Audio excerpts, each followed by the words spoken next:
ഞാൻ doctor Girija Mohan happy healthy kids ടൈമിലേക്ക് വീണ്ടും സ്വാഗതം. ഇന്ന് വളരെ പ്രധാനപ്പെട്ട ഒരു ടോപ്പിക്കുമായിട്ടാണ് ഞാൻ വന്നിരിക്കുന്നത്. പ്രത്യേകിച്ച് ഫസ്റ്റ് ടൈം മദേഴ്സ് ആകുന്നവർക്കും കുറച്ച് നാൾ കഴിഞ്ഞ് മദേഴ്സ് ആകുന്നവർക്കും എല്ലാവർക്കും യൂസ്ഫുൾ ആയിട്ടുള്ള ഒരു വീഡിയോ ആണ്. കുഞ്ഞിനെ എങ്ങനെ ബേർപ്പ് ചെയ്യണം, എന്തിനാണ് ബേർപ്പ് ചെയ്യുന്നത്, എത്ര നേരം ബേർപ്പ് ചെയ്യണം, എത്ര നാൾ ബേർപ്പ് ചെയ്യണം, ബേർപ്പ് ചെയ്തത് മതിയോ എന്ന് എങ്ങനെ അറിയാം, എന്തെല്ലാം പ്രോബ്ലംസാണ് നിങ്ങൾക്കുള്ളത്, എല്ലാ ഡൗട്ട്സും ക്ലിയർ ചെയ്യുന്ന വീഡിയോ ആണ്. എൻ്റെ ഒരു ചെറിയ എക്സ്പീരിയൻസ് പറയും. 2 ദിവസം മുമ്പ് 25 ദിവസമുള്ളൊരു കുഞ്ഞിനെ ആയിട്ടാണ് അമ്മയും അമ്മമ്മയും കൂടെ കൊണ്ടുവരുന്നത്. മൂക്കടപ്പാണ് പ്രശ്നം. അത് വലിയ പ്രശ്നമൊന്നുമില്ല, പാല് മൂക്കി കയറുന്നത് കൊണ്ട് മാത്രം വരുന്നതാണ്, മരുന്നൊന്നും വേണ്ടത്. എന്നാലും അമ്മയുടെ പ്രധാന കൺസേൺ എത്ര കൊട്ടിയിട്ടും കുഞ്ഞിൻ്റെ ഗ്യാസ് പോകുന്നില്ല എന്നാണ്. അപ്പോൾ അമ്മ പറയുന്നത് ഇവൾ 15 അല്ല 20 മിനിറ്റാണ് കുഞ്ഞിനെ ഇട്ട് കൊട്ടുന്നത്. ഞാൻ വഴക്ക് പറയും. ഇവൾ പറയുന്നത് കൂട്ടുകാരിയുടെ കുഞ്ഞിന് തോളിൽ കിടത്തുന്ന ഉടനെ ഗ്യാസ് പോകുന്നു, എൻ്റെ കുഞ്ഞിന് ഗ്യാസ് പോകുന്നേ ഇല്ല എത്ര കൊട്ടിയിട്ടും. ഡോക്ടർ എന്തെങ്കിലും ഒന്ന് പറഞ്ഞു കൊടുക്കുക. ഒരു കാര്യം നമ്മൾ മനസ്സിലാക്കണം, ഓരോ കുഞ്ഞുങ്ങളും യുണീക്കാണ്. ഇപ്പോൾ ഈ പറഞ്ഞ അമ്മയുടെ കുഞ്ഞ് എത്ര കൊട്ടിയിട്ടും ഗ്യാസ് പോകുന്നില്ല, അതേസമയം കൂട്ടുകാരിയുടെ കുഞ്ഞ് തോളിൽ കിടത്തുന്ന ഉടനെ ഗ്യാസ് പോകുന്നു. ഇവരെല്ലാം ഫോണിൽ അങ്ങോട്ടും ഇങ്ങോട്ടും കമ്മ്യൂണിക്കേഷൻ ആണല്ലോ, ഏകദേശം ഒരേ പ്രായമുള്ള കുഞ്ഞുങ്ങളും ആയിരിക്കുമല്ലോ. ചില കുട്ടികൾ കൂടുതൽ ഗ്യാസ് സോളോ ചെയ്യും, ചില കുട്ടികൾ അധികം ഗ്യാസ് സോളോ ചെയ്യുന്നില്ല. അതിനെപ്പറ്റിയെല്ലാം ഞാൻ വിശദമായിട്ട് പറയുന്നുണ്ട്. അപ്പോൾ അധികം ഗ്യാസ് സോളോ ചെയ്യാത്ത കുഞ്ഞുങ്ങൾക്ക് ഗ്യാസ് പോകാൻ സാധ്യത വളരെ കുറവാണ്. ഗ്യാസ് നല്ലോണം സോളോ ചെയ്ത കുട്ടികൾക്ക് ഉടനെ തന്നെ പോവുകയും ചെയ്യും. അതാണ് അതിനുള്ള ഉത്തരം. നമുക്ക് വിഷയത്തിലോട്ട് കിടക്കാം. ആദ്യം നമുക്ക് കുഞ്ഞിൻ്റെ വയറ്റിൽ എങ്ങനെയാണ് ഈ ഗ്യാസ് ഉണ്ടാകുന്നതെന്ന് നോക്കാം. കുഞ്ഞ് അമ്മയുടെ വയറ്റിൽ കിടക്കുമ്പോൾ നിങ്ങൾക്ക് എല്ലാവർക്കും അറിയാമല്ലോ, ആംനിയോട്ടിക് ഫ്ലൂയിഡിലാണ് കിടക്കുന്നത്. എയറുമായിട്ട് യാതൊരു കോണ്ടാക്റ്റും ഇല്ല. അപ്പോൾ കുഞ്ഞ് ജനിച്ച് കഴിയുമ്പോൾ ആദ്യമായിട്ട് ജനിച്ച ഉടനെ കുഞ്ഞുങ്ങൾ കരയുമല്ലോ. അപ്പോൾ കരയുമ്പോഴാണ് ഫസ്റ്റ് ബ്രത്ത് എടുക്കുന്നത് തന്നെ അങ്ങനെയാണ്. അപ്പോഴാണ് എയറുമായിട്ടൊരു കോണ്ടാക്റ്റ് വരികയും എയർ ചിലപ്പോൾ സോളോ ചെയ്യും, എയർ ലങ്സിൽ പോയി അങ്ങനെ ഫസ്റ്റ് ബ്രത്ത് എടുക്കും, പിന്നെ ശ്വാസം വിടുകയും നോർമലായിട്ടുള്ള ബ്രീതിങ് തുടങ്ങുകയും ചെയ്യുകയും. കുഞ്ഞ് കരയുമ്പോഴെല്ലാം കുറച്ച് എയർ സോളോ ചെയ്യും. അത് വലിയ ക്വാണ്ടിറ്റി ഒന്നും ഇല്ലെങ്കിൽ വലിയ പ്രശ്നമൊന്നും ഉണ്ടാകുകയില്ല. ഗ്യാസ് വയറ്റിൽ എത്താനുള്ള പ്രധാന കാരണം ഈ ശരിക്കുള്ള ലാക്ടേഷൻ, അതായത് പാല് കൊടുക്കുന്ന ടെക്നിക്ക് ശരിയല്ലെങ്കിൽ, അതായത് അതിന് നമ്മൾ പറയുന്നത് ലാച്ചിങ്, അതിന് തന്നെ 4 ഗ്രേഡ്സാണ് പറയുന്നത്. അതായത് കുഞ്ഞ് വായ വളരെ വൈഡായിട്ട് തുറന്നിരിക്കണം, നിപ്പിളിൻ്റെ ഏരിയോളയ്ക്ക് ചുറ്റും തന്നെ സക്ക് ചെയ്യുകയാണെങ്കിൽ എയർ സോളോ ചെയ്യാനുള്ള സാധ്യത വളരെ കുറവാണ്. അപ്പോൾ ഗ്യാസ് അധികം കയറാത്തത് കൊണ്ട് നമ്മൾ ബേർപ്പ് ചെയ്യുമ്പോൾ ഗ്യാസ് അധികം പോവുകയില്ല.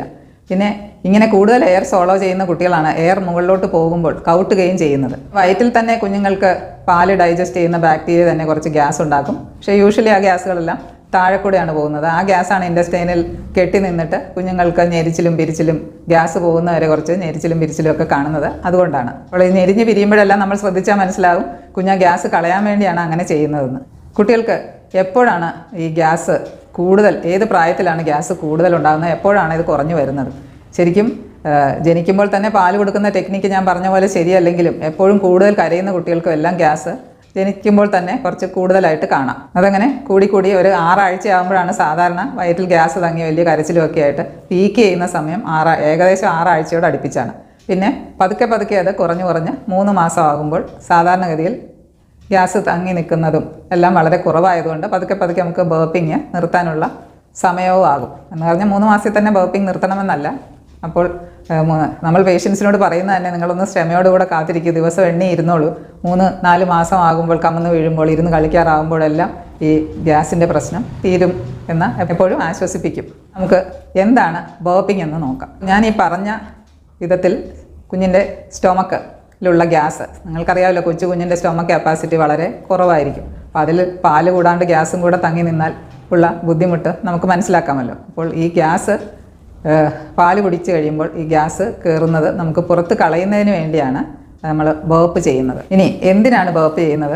ബേർപ്പ് ചെയ്തില്ലെങ്കിൽ എന്തെങ്കിലും കുഴപ്പമുണ്ടോ എന്ന് നിങ്ങളുടെ മനസ്സിൽ ചിലപ്പോൾ സംശയങ്ങൾ കാണും. അപ്പോൾ നേരത്തെ ഞാൻ പറഞ്ഞ പോലെ തന്നെ വയറ്റിൽ തങ്ങി നിൽക്കുന്ന ഗ്യാസ് കുഞ്ഞിന് ഡിസ്കംഫർട്ട് ഉണ്ടാക്കുന്നത് മാത്രമല്ല, ഏറ്റവും പ്രധാനപ്പെട്ട പ്രശ്നം ഗ്യാസ് മുകളിലേക്ക് പോകുമ്പോൾ ഈ വയറ്റിലുള്ള പാലും കൂടി മുകളിലോട്ട്, അതിനാണ് നമ്മൾ കൗട്ടുന്നെന്ന് പറയുന്നത്, റിഫ്ലക്സ് എന്ന് പറയുന്നത്, റീഗർഗിറ്റേഷൻ എന്ന് പറയുന്നത്.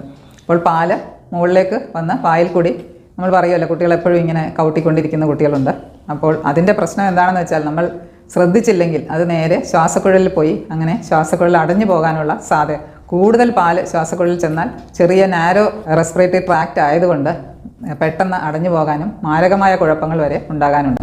അതുകൊണ്ടാണ് നമ്മൾ ഈ പറയുന്ന പ്രായം വരെ എപ്പോഴും പാല് കൊടുത്തു കഴിഞ്ഞാൽ ബേർപ്പ് ചെയ്തിട്ടേ കിടത്താവുള്ളൂ എന്ന് പറയുന്നത്. അപ്പോൾ ഈ ഗ്യാസ് ഉള്ളത് കൊണ്ടാണ് കുഞ്ഞിന് ഒരു പാല് കുടിച്ചു കഴിഞ്ഞാൽ ശരിക്കും ഗ്യാസ് പോയില്ലെങ്കിൽ കുഞ്ഞിങ്ങനെ ഡിസ്കംഫർട്ട് കാണിക്കുകയും ഞെരിഞ്ഞ് പിരിയുകയും പിന്നെ ചിലപ്പോൾ ഇങ്ങനെ ആർച്ച് ചെയ്യുന്ന പോലെ കാണാം. അത് പാല് മുകളിലോട്ട് വരുമ്പോൾ അതിനൊരു പ്രത്യേക നമ്മൾ ഡയഗ്നോസ് ചെയ്യുന്നത് തന്നെ അങ്ങനെയാണ്. ഈ പാല് മുകളിലോട്ട് പോകുമ്പോൾ കുഞ്ഞിന് ആ ഒരു ഡിസ്കംഫർട്ട് കാരണം പുറകോട്ട് ഇങ്ങനെ ആർച്ച് ചെയ്ത് വരുന്നത് കാണാം. ഇതെല്ലാം ഗ്യാസ് ശരിക്കും പോയില്ലെങ്കിൽ ഉണ്ടാകുന്ന പ്രശ്നങ്ങളാണ്. ഏറ്റവും അതിൽ പ്രധാനപ്പെട്ടത് ഞാൻ നേരത്തെ പറഞ്ഞത് ആസ്പിറേഷൻ, മിൽക്ക് ഈ ലങ്സിലോട്ട് പോകുന്നതാണ്. അതുകൊണ്ട് അതാണ് ബേർപ്പ് ചെയ്യണമെന്ന് നമ്മൾ എപ്പോഴും പേരൻസിനോട്, അമ്മമാരോട് പറയുന്നത്. ഇനി ഏറ്റവും പ്രധാനപ്പെട്ട ഭാഗമാണ് ഈ വീഡിയോയുടെ എങ്ങനെയാണ് ബേർപ്പ് ചെയ്യേണ്ടത്. എക്സ്പീരിയൻസിൽ എപ്പോഴും നല്ലത് കുഞ്ഞിനെ പാല് കൊടുത്തതിന് ശേഷം തോളിൽ കിടത്തുകയാണ്. അപ്പോൾ ആ തോളിൽ കിടത്തുന്നത് തന്നെ നമ്മൾ ജനിച്ച കുട്ടികളെ വേണമെങ്കിൽ വളരെ സൂക്ഷിച്ച് തോളിൽ കിടത്തിയിട്ട് നല്ലോണം തല പൊക്കി പിടിച്ചിട്ട് കുട്ടിയുടെ ചിന്ന്, അതായത് താടി നമ്മുടെ ഷോൾഡറിൽ, വേണമെങ്കിൽ കൗട്ടുന്ന കുഞ്ഞുങ്ങളായതുകൊണ്ട് നമുക്ക് വേണമെങ്കിൽ ഒരു ടവൽ എപ്പോഴും തോളിൽ ഇട്ടിട്ട് ബേർപ്പ് ചെയ്യുകയാണെങ്കിൽ അത്രയും കൂടെ നമുക്ക് വലിയ കുഴപ്പങ്ങൾ കാണുകയും. അപ്പോൾ ഒത്തിരി കട്ടിയുള്ള തുണി തോളിലിട്ടതിന് ശേഷം കുഞ്ഞിനെ തോളിലേക്ക് പതുക്കെ വെക്കുകയും താടി നമ്മുടെ ഷോൾഡറിൽ അമങ്ങിയിരിക്കുകയും കുഞ്ഞിനെ കഴിയുന്നതും സ്ട്രെയിറ്റ് ആയിട്ട് തന്നെ പിടിക്കുകയും വേണം. സ്ട്രെയിറ്റ് ആയിട്ട് പിടിക്കുമ്പോഴുള്ള ഗുണം എന്താണെന്ന് വെച്ചാൽ ഈ സ്റ്റൊമക്കിൽ നിന്ന് അന്നനാളം, അതായത് ഈസോഫാഗസ് വഴിയാണല്ലോ ഗ്യാസ് വായിൽ കൂടെ പുറത്തേക്ക് പോകുന്നത്. അപ്പോൾ ഈസോഫാഗസ് സ്ട്രെയിറ്റ് ആയിട്ടിരുന്നാൽ കുറച്ചുകൂടെ ഗ്യാസ് പെട്ടെന്ന് പോകാനുള്ള സാധ്യതയുണ്ട്. അതാണ് നമ്മൾ ചരിച്ചു പിടിക്കാതെ സ്ട്രെയിറ്റ് ആയിട്ട് തന്നെ പിടിക്കണമെന്ന് പറയുന്നത്. അങ്ങനെ തോളിൽ വെച്ചതിന് ശേഷം, നേരത്തെ ഞാൻ പറഞ്ഞ അമ്മയുടെ കാര്യം നിങ്ങൾക്ക് അറിയാമല്ലോ, 10-20 മിനിറ്റാണ് കുഞ്ഞിനെ ഇട്ട് തട്ടുന്നത്. ശരിക്കും പറഞ്ഞാൽ ഒരു ഗ്രാവിറ്റി കാരണം നമ്മളിങ്ങനെ സ്ട്രെയിറ്റ് ആയിട്ട് വെക്കുമ്പോൾ തന്നെ ഗ്യാസ് പോകേണ്ടതാണ്. പിന്നെ വെറുതെ ഒന്ന് ചെറുതായിട്ട് തട്ടിക്കൊടുക്കാം. അത് ശരിക്കും പറഞ്ഞാൽ ഒരു ചെറിയ കപ്പ് പോലെ കൈയാക്കിയിട്ട് കപ്പ് ഹാൻഡ് കൊണ്ട് നമ്മൾ പതുക്കെ തട്ടുന്നതാണ് നല്ലത്. ഒരുപാട് തട്ടേണ്ട ആവശ്യമേ ഇല്ല. ഗ്യാസ് പോകാനെങ്കിലും നമ്മളിങ്ങനെ പിടിക്കുമ്പോൾ തന്നെ പോകും. പിന്നെ ചെറുതായിട്ടൊന്ന് തട്ടിക്കൊടുക്കുന്നതിന് കുഴപ്പമില്ല. അത് എത്ര നേരം തട്ടണമെന്നും അങ്ങനെയൊന്നും പറയാനില്ല. നമ്മൾ ഗ്യാസ് പോയി കഴിഞ്ഞാൽ പിന്നെ ആവശ്യമില്ല. നമ്മൾ 1-2 മിനിറ്റ് കൊണ്ട് തന്നെ ഗ്യാസ് പോകാനാണെങ്കിൽ പോകും. പിന്നെ അതിൽ കൂടുതൽ നമ്മൾ കൊട്ടേണ്ട ആവശ്യമില്ല. ആരാണ് ബേർപ്പ് ചെയ്യേണ്ടത്? നിങ്ങൾ വിചാരിക്കും ഇത് എന്തൊരു ചോദ്യമാണെന്ന്. ഞാൻ പറയുന്നത് കഴിയുന്നതും അമ്മ അടുത്തുണ്ടെങ്കിൽ, ഞാൻ അമ്മ ജോലിക്ക് പോവുകയോ അമ്മയ്ക്ക് അതിനുള്ള സ്ഥലത്തില്ലെങ്കിലോ മദർ ഫിഗർ ആരാണ് നോക്കുന്ന, അമ്മമ്മയോ കുഞ്ഞിനെ നോക്കുന്നവരോ തന്നെ ചെയ്യാം. അമ്മ അടുത്തുണ്ടെങ്കിൽ എന്തായാലും എൻ്റെ അഭിപ്രായത്തിൽ അമ്മ തന്നെ ബേർപ്പ് ചെയ്യുകയാണ്. എന്താണെന്ന് വെച്ചാൽ എന്തായാലും അമ്മ തന്നെ അത് ചെയ്യേണ്ടതാണ്. നമ്മൾ കണ്ടിട്ടുണ്ട്, പാല് കൊടുക്കുന്നത് മാത്രം അമ്മ, ബാക്കിയെല്ലാം വേറെ ആൾക്കാരാണ് ചെയ്യുന്നത്. കുഞ്ഞിനെ അപ്പം തന്നെ സ്നാച്ച് ചെയ്ത് കൊണ്ടുപോയി ബേർപ്പ് ചെയ്യുന്നത് കാണാം. അമ്മ തന്നെ ചെയ്യാൻ വീട്ടിലുള്ളവർ ഒന്ന് പ്രോത്സാഹിപ്പിക്കേണ്ടതാണ്. അമ്മയ്ക്ക് പേടിയാണ്, അതാണ് അമ്മയ്ക്ക് എടുക്കാൻ അറിഞ്ഞൂടാ, അതൊന്നും ഒരു എക്സ്ക്യൂസേ അല്ല. അപ്പോൾ അമ്മ തന്നെ വെച്ചാലുള്ള ഗുണം, അമ്മ അത് പഠിക്കുകയും ചെയ്യും. പിന്നെ ഏറ്റവും പ്രധാനം അമ്മയ്ക്ക് കുഞ്ഞിനോടുള്ള ബോണ്ടിങ്. ഞാൻ പറയുന്നത് തോളിൽ വെച്ചിട്ട്, അമ്മ തന്നെ തോളിൽ വെച്ചിട്ട് പതുക്കെ കുഞ്ഞിനോട് എന്തെങ്കിലുമൊക്കെ ഒന്ന് ചെറിയ കുഞ്ഞാണെങ്കിലും ശരി അമ്മ ഒന്ന് സംസാരിക്കുകയും ആ ടച്ച് കൊണ്ടും ആ ഒരു മെസ്സാജിങ് പോലെയുള്ള ആ കൊട്ടുന്നത് തന്നെ ഒരു ബോണ്ട് കൂട്ടാനുള്ള ഒരു ടച്ച് സെൻസേഷൻ കൊണ്ട് തന്നെ കുഞ്ഞുമായിട്ടുള്ള ബോണ്ടിങ് കൂടുകയും ചെയ്യും. ഞാൻ പറയുന്നത് ചെറുതായിട്ട് നമുക്ക് സംസാരിക്കുകയും ചെയ്യാം. പിന്നെ ഒരു കാര്യം, ഞാൻ എൻ്റെ എക്സ്പീരിയൻസ് എന്ന് പറയുകയാണെങ്കിൽ ബുക്കുകളിലൊന്നും ഉള്ളതല്ല, കഴിയുന്നതും മുടി ലൂസാക്കി ഇടാതെ മുടി കെട്ടിവെച്ചതിന് ശേഷം മാത്രമേ കുഞ്ഞിനെ ഈ തോളിലിട്ട് ബേർപ്പ് ചെയ്യാവുള്ളൂ. പ്രത്യേകം ശ്രദ്ധിക്കുമല്ലോ. നേരത്തെ ഞാൻ പറഞ്ഞ പോലെ തന്നെ എപ്പോഴും കവിട്ടുന്ന കുഞ്ഞാണെങ്കിൽ നമുക്ക് വേണമെങ്കിൽ ഒരു 2-3-4 മിനിറ്റ് ഇങ്ങനെ ഒന്ന് വെക്കുന്നതിന് കുഴപ്പമില്ല. കൂടുതൽ സമയത്ത് കൊട്ടി കുഞ്ഞിന് ഡിസ്കംഫർട്ട് ഉണ്ടാക്കരുത്. അമ്മയ്ക്ക് ആവശ്യമില്ലാത്ത ടെൻഷനും പാടില്ല. ഇതാണ് ഏറ്റവും നല്ല മെത്തേഡും അവരും ചെയ്യുന്നതും ഇത് തന്നെയാണ്. ഇനി രണ്ടാമത്തെ മെത്തേഡ് എന്ന് പറഞ്ഞാൽ പതുക്കെ മടിയിൽ കുഞ്ഞിനെ ഇരുത്തിയിട്ട്, അത് ശരിക്കും പറഞ്ഞാൽ ന്യൂ ബോൺസിനെ ഒക്കെ അങ്ങനെ ഇരുത്തുന്നത് വലിയ ബുദ്ധിമുട്ടാണ്. തല കുറച്ച് കഴിഞ്ഞാൽ പിന്നെ അങ്ങനെ ചെയ്യുന്നതിന് കുഴപ്പമില്ല. കുഞ്ഞിനെ നമ്മൾ താടി ഇങ്ങനെ കൈവിരലുകൊണ്ട് കുഞ്ഞിനെ മടിയിൽ ഇരുത്തിയിട്ട് സപ്പോർട്ട് ചെയ്തിട്ട് പതുക്കെ പുറം ഇങ്ങനെ തട്ടിക്കൊടുക്കാം. അത് പക്ഷേ കുറച്ച് ബുദ്ധിമുട്ടുള്ള പൊസിഷൻ തന്നെയാണ്. മൂന്നാമത്, വേണമെങ്കിൽ നമുക്ക് ഒരു മടിയിൽ കിടത്തിയിട്ട് ഒരു കാൽ പതുക്കെ പൊക്കി പിടിക്കുകയാണെങ്കിൽ കുഞ്ഞിൻ്റെ തല അവിടെ സപ്പോർട്ട് ചെയ്യും, തല കുറച്ച് ഉയർന്നിരിക്കുകയും ചെയ്യും, പുറത്ത് പതുക്കെ തട്ടിക്കൊടുക്കാം. ഇങ്ങനെ 2-3 പൊസിഷനിൽ നമുക്ക് ബേർപ്പ് ചെയ്യാവുന്നതാണ്. പക്ഷേ ഏറ്റവും നല്ലത് തോളിൽ കിടത്തുന്നത് തന്നെയാണ്. പാല് കൊടുത്താൽ എത്ര പ്രാവശ്യം ബേർപ്പ് ചെയ്യണം? സാധാരണ എല്ലാവരും ഫുൾ പാല് കൊടുത്തതിന് ശേഷമാണ് ഒന്ന് തോളിൽ കിടത്തി ബേർപ്പ് ചെയ്യുന്നത്. പിന്നെ അമ്മയുടെ പാൽ മാത്രം കുടിക്കുന്ന കുട്ടിയും അമ്മയ്ക്ക് നല്ലവണ്ണം പാലുണ്ടെങ്കിലും എപ്പോഴും കൗട്ടുന്ന കുട്ടിയുമാണെങ്കിൽ നമ്മൾക്ക് ഒരു പകുതി പാല്, ഏകദേശം അമ്മമാർക്കറിയാം, പകുതി പാല് കൊടുത്തതിന് ശേഷം പതുക്കെ ഒന്ന് തോളിൽ വെച്ചിട്ട് ചെറുതായിട്ടൊന്ന് തട്ടിയിട്ട് ഗ്യാസ് കളഞ്ഞിട്ട് വീണ്ടും പാല് കൊടുക്കാം. അത്രയധികം കൗട്ടുന്നില്ലെങ്കിൽ നമ്മൾക്ക് ഒരു ബ്രസ്റ്റിൽ നിന്ന് മറ്റേ ബ്രസ്റ്റിലോട്ട് മാറ്റുന്നതിന് മുമ്പ്, അതായത് ഫീഡിങ്ങിൻ്റെ പകുതി വെച്ച് നമുക്കൊന്നുകൂടെ ഒന്ന് ബേപ്പ് ചെയ്താൽ എളുപ്പം ഗ്യാസ് കളക്ട് ചെയ്യുന്നത് കുറയുകയും ഗ്യാസ് പോവുകയും ചെയ്യും. ഇനി ബോട്ടിൽ ഫീഡ് ആരും എൻകറേജ് ചെയ്യാറില്ല. ഇനിയിപ്പോൾ ഞാൻ നേരത്തെ പറഞ്ഞ പോലെ അമ്മ സ്ഥലത്തില്ല, അങ്ങനെ ഒരു സിറ്റുവേഷൻ വരുവാണെങ്കിൽ ബോട്ടിൽ ഫീഡാണല്ലോ ആദ്യത്തെ കുറച്ച് നാൾ ചെയ്യുന്നത്. അപ്പോൾ ഗ്യാസ് കൂടുതൽ സോളോ ചെയ്യുന്നത് ഈ ബോട്ടിൽ ഫീഡ് ചെയ്യുന്ന കുട്ടികൾക്കാണ്. അപ്പോൾ നമുക്ക് വേണമെങ്കിൽ 2-3 ഔൺസ്, അതായത് ഒരു 30-60 ml ആകുമ്പോൾ ഒന്ന് എടുത്തിട്ട് തോളിൽ വെച്ച് ഗ്യാസ് കളഞ്ഞിട്ട് വീണ്ടും കൊടുക്കുക. അപ്പോൾ 2-3 ഔൺസ് കഴിയുമ്പോൾ ഇടയ്ക്കിടയ്ക്ക് ബേപ്പ് ചെയ്യുകയാണെങ്കിൽ അധികം കൗട്ടുകയില്ല, ഗ്യാസ് ശരിക്ക് പോവുകയും ചെയ്യും, അതിൻ്റെ ഡിസ്കംഫർട്ട് ഇല്ലാതിരിക്കുകയും ചെയ്യും. ചില കുട്ടികൾക്ക് ഈ ബോട്ടിൽ ഫീഡിങ്ങിന് കൂടുതൽ ഗ്യാസ് കളക്ട് ചെയ്യുന്നത് ഒരു ചില നിപ്പിളിൻ്റെ കുഴപ്പം കൊണ്ടാണ്. കൂടുതൽ വലിയ ദ്വാരമുള്ള നിപ്പിളാണെങ്കിൽ, അങ്ങനെയാണെങ്കിൽ പലതരത്തിലെ നിപ്പിളോ പലതരത്തിലെ ബോട്ടിലോ വേണമെങ്കിൽ അങ്ങനെയുള്ള കുട്ടികൾക്ക് ട്രൈ ചെയ്യാവുന്നതാണ്. അമ്മമാരുടെ ഒരു പ്രധാനപ്പെട്ട ചോദ്യമാണ് എത്ര നാൾ ബേപ്പ് ചെയ്യണമെന്ന്. ഞാനതിൻ്റെ മെക്കാനിസം പറഞ്ഞു തന്നല്ലോ. നമ്മൾ സ്ട്രെയിറ്റ് ആയിട്ട് പിടിക്കുമ്പോഴാണ് ഗ്യാസ് പുറത്തേക്ക് പോകുന്നത്. അപ്പോൾ തല ഉറച്ചു കഴിഞ്ഞാൽ, എപ്പോഴും കുട്ടികൾക്ക് ഇഷ്ടം തന്നെ സ്ട്രെയിറ്റ് ആയിട്ടിരിക്കും, അടിയിലിരിക്കാനും. 4 മാസമുള്ള കുട്ടികൾ പോലും മലത്തി പിടിക്കുമ്പോൾ തല പൊക്കിക്കൊണ്ട് വരുന്നതാണ്. അപ്പോൾ നമ്മൾ ചാരി ഇരിക്കാൻ പറയും. അപ്പോൾ ശരിക്കും പറയുവാണെങ്കിൽ 4-5 മാസമാകുമ്പോൾ, നമ്മൾ പറയുന്നത് കമന്ന് വീഴുമ്പോൾ ഈ ഗ്യാസിൻ്റെ പ്രശ്നങ്ങളൊക്കെ തീരും. അതുപോലെ ഇരുന്ന് കളിക്കാറാകുമ്പോൾ. അപ്പോൾ അധികം ഗ്യാസ് ഒന്നും ഇല്ലാത്ത കുട്ടികളാണെങ്കിൽ നമ്മൾ കമന്ന് വീണ് കഴിയുമ്പോഴോ ഏകദേശം 5-6 മാസം വരെ ബേപ്പ് ചെയ്യേണ്ട ആവശ്യമേ ഉള്ളൂ. ഇനി ബോട്ടിൽ ഫീഡ് കൂടുതൽ കൊടുക്കുന്ന ചില കുട്ടികളുണ്ടല്ലോ, അമ്മ സ്ഥലത്തില്ലാത്തതും, അങ്ങനെയുള്ള സിറ്റുവേഷൻസിൽ ബോട്ടിൽ ഫീഡ് കൊടുക്കുകയാണ് കഴിയുന്നത്. ബോട്ടിൽ ഫീഡ് എത്രയും വേഗം നിർത്തിയിട്ട് സെമി സോളിഡ്സ് കൊടുക്കുകയാണ് വേണ്ടത്.